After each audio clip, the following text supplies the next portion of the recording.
Solve the formula for D. F is equal to K over lowercase d minus capital D. Now notice that we're going to solve for capital D in this case. Let's start by getting rid of the fraction and multiplying both sides by this denominator. So we'll take a lowercase d minus capital D times the left-hand side and do the same on the right.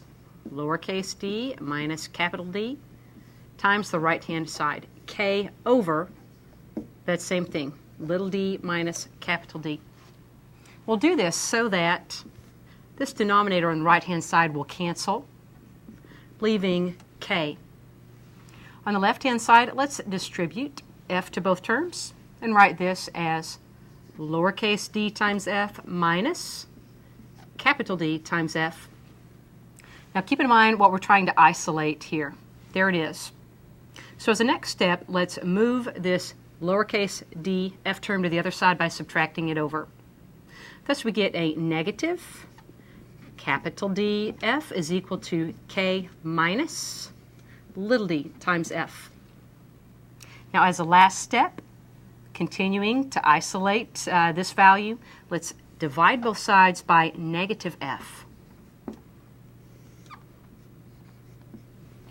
So that on the left-hand side, as we divide two negatives, that becomes positive, and our common values of F cancel, leaving us with the item we wanted to isolate. Capital D is equal to K minus lowercase d times F over negative F.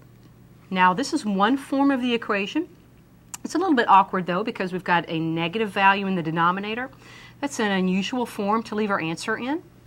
An equivalent answer we can get by assigning this negative sign instead of to the denominator to the numerator.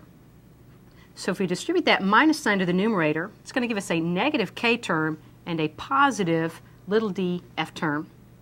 Therefore, an equivalent form is D is equal to a positive df, I move that term out in the front, minus K over F. An equivalent answer is capital D is equal to lowercase d minus K over F.